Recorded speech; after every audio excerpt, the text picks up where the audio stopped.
Hello, hello. Hello to everybody, and hello, Crafty. Hello. You made it then? Yeah, especially for you. No, I came for the people. Thank you. Not for you, Crafty. There were a few people wondering whether you were going to turn up or not this week. So let's start with a few questions. And I had a whole load of questions written down, and I don't know where we need to start, really. Has anything interesting happened to you the last few days? No, not really. You know, I mean, I've just had a good Christmas break. You know, everything went well. Then I had New Year, and everything was even better. Marvellous. We've seen Drive to Survive. We've seen that you don't like picking up the phone to Gene very often. When did the call come? Can I start with just something, Crafty, from my side? Go on. Because I didn't have the chance to say thank you to a few people when I left Haas F1. I would just like to thank all the team members, which I couldn't give a proper goodbye when I left. You know, I do it this way. And I want to say also thank you to all the fans which supported us while I was there. So it's fantastic. And it's just like one of distinct occasions with so many people here. And thanks for coming as well, to say thank you to everybody for the support I got and I'm getting. So I really appreciate it. I think so. Thank you, guys. Thank you. Because actually, before we get into the nuts and bolts, as the man who's been there at Haas from the start, has built that team up and has pretty much employed everybody that was there, the chance not to say goodbye to your people must have stung a little bit.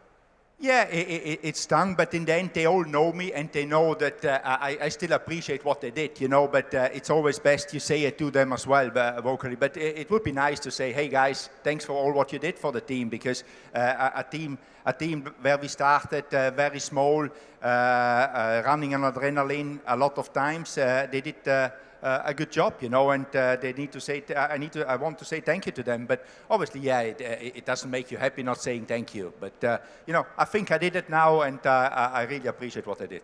So, you knew just before Christmas, Gene gave you the news, or just after Christmas? Just between Christmas and New Year. Between Christmas and New Year. That period where nothing ever happens, ladies and gentlemen. And did Gene phone you up or come and see you? How did it go? No, it was a phone call. He called me and said that he doesn't want to extend the contract, which was up at the end of the season. And okay, that was it. Did that come as a surprise? Well, I don't know, a surprise. It's always a little bit of a surprise. But then in the end, you know, he owns the team. He can do what he wants, and it's his decision. Is it a decision that you can see as being a benefit in the future? And let's take the personalities out of this. Do Haas, to progress forward, need someone different at the helm? I think that can be answered only in time, you know, in the future. I cannot answer that one, because otherwise I could say what is happening in the future. I cannot say that. For sure, he thought that is the way how he wants to take the team forward. And as I said before, it's his decision, not my one. He owns the place, so if you own something, you've got the right to do what you want. Because it's like when a football manager gets replaced. Unless you're giving him a different set of circumstances, or her a different set of circumstances to succeed, what are you actually changing? And I don't know if there are a different set of circumstances for AO now to operate in that you didn't have when you were team principal. I wouldn't know that, you know, what circumstance he has given to Gene. He didn't call me up and tell me what he wants to do anymore.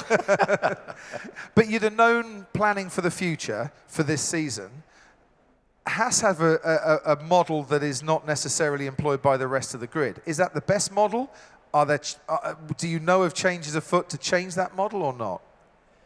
I don't know if it changes or not. I think the model, Formula One, since we had this model 10 years ago when we started, Formula One has changed a lot, and you have been through it as well. Yeah. I mean, you guys have seen how much Formula One changed after the COVID period, how much it grew, how much bigger it got, how much different it got with the budget cap, how you use the budget cap to get ideas how to do things. So if you look at all the other teams, they are all gearing up, or they are not gearing up now. They started to gear up some 2 years ago, some 3 years ago, some last year. So everybody is getting stronger, investing a lot in the future, because Formula One, I think, is on a very good path where it is going in the moment, and that's what is needed to do to stay competitive. So I don't know Gene Haas's plans for the future.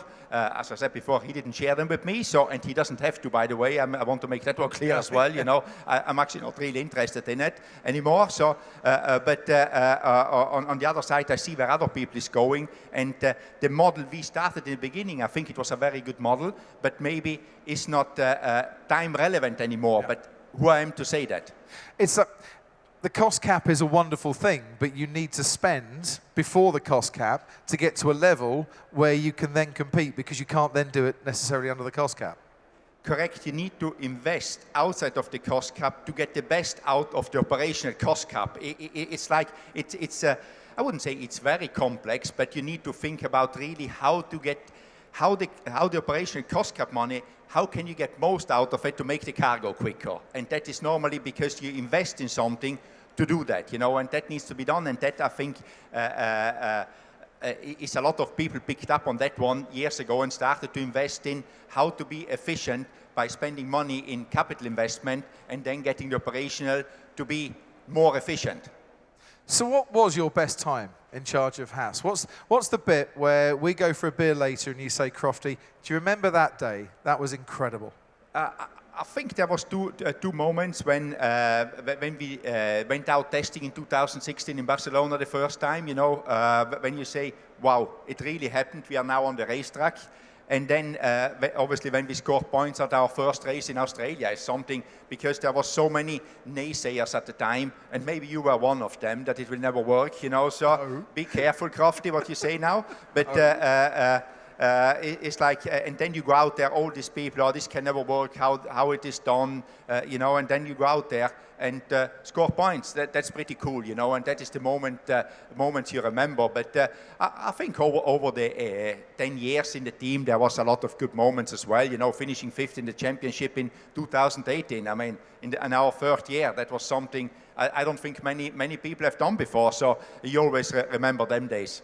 I always cheer for the underdog, and I always root for the underdog, and I loved following your progress. And to be honest, there was a bit of a misty eye when Kevin got pole in Sao Paulo that time, and you and Kevin embraced in the pit lane, and not a single door was smashed in the making of it. It was fantastic.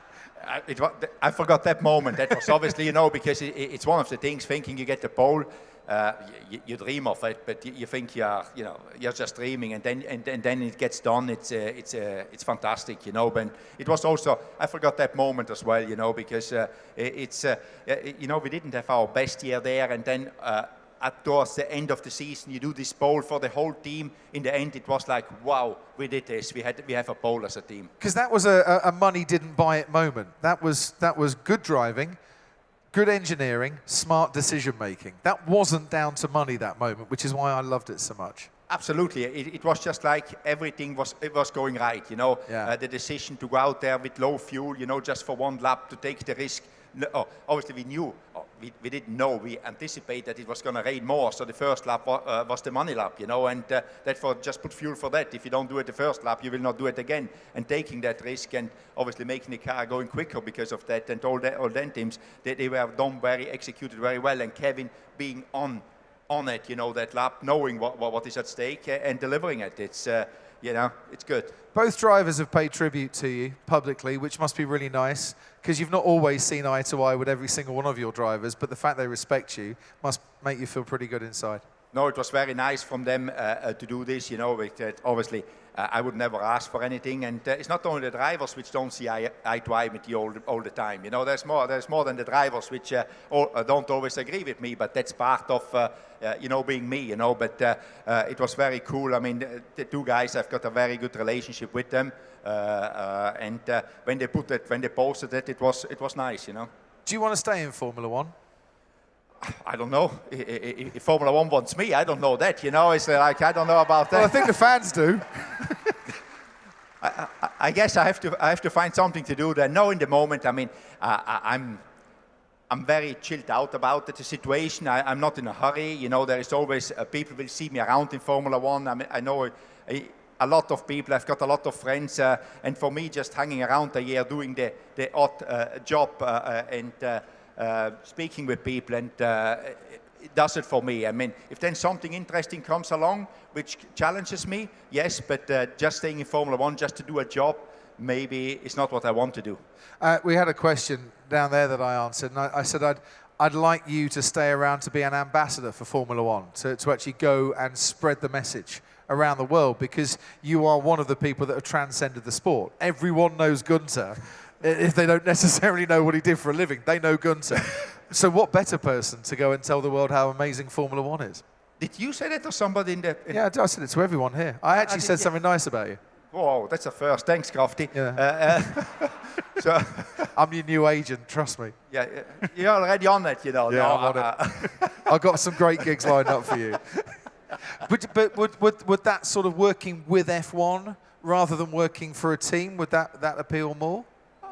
I mean, anything what interests me appeals. And, you know, I like to be with people, but it needs to be something where I can see a future in. I just want to go there and just do a gig and then move on to the next gig. I want to do something where you can achieve something and you try to get somewhere, and then I would do it, you know. But as I said, in the moment, I just want to chill out a little bit. It was 10 tough years I've got behind me. I'm still good, you know. I've got plenty of stuff to do, plenty of stuff to clean up at home. Just ask my wife, you know. So also it's good to stay with the family.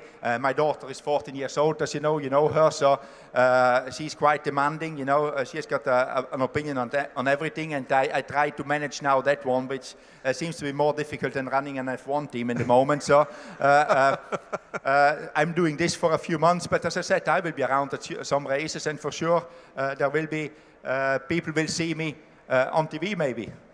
Certainly hope so. That would be great. Where's the future heading for Formula One? From someone deep within the sport, does this growth continue? Can it continue? Or have we reached a peak? What do you think? I think it can continue. Is it going to grow like it grew the last 5 years, I call it, 7 years, whatever it is? Maybe not, but it continues to grow. I think the sport is in a very good place, and I'm not saying it. I was in it, by the way. I'm not in it anymore, so I can say it now, you know, as an outsider. But I think it's a great sport. What Liberty Media brought into it is the entertainment factor. People, motorsport fans, were worried that the entertainment takes over the sport. I think it's managed very well, that the sport is still the focus. The race is still what we go there for. And then you put a lot of stuff around it, which people want these days. Is, you know, we want to be entertained all day long in anything. So I think the sport will be growing, but even if it is just stabilizing for a few years, it's success, because the growth rate over the last years was so immense that if you think we can keep on growing like this, that is not possible. So, but I think it has got a great future. I mean, there is strong teams out there. It is very solid, everything. So I don't think, if not anything strange happens, you know, like economic meltdown or some pandemic again, it will be going strong. Does it matter that one team dominates? That will end as well. I mean, this is a period, in my opinion, you know. I think the teams next year, some of them will catch up. Look what McLaren did last year in 23. They catched up pretty quick. It can come any race. It can come that somebody catches up because the regulation stays stable. There is a limit what you can develop, and it's just everybody's going to that point, the good teams. So, and then for sure in 26, I think the cars are given new with the new regulation, new engine regulation. There will be a complete change in everything in 26, in my opinion. You know, so I think the sport will stay interesting, and the domination. I think obviously Max last year he dominated a little bit. Just a touch. Yeah. So, but.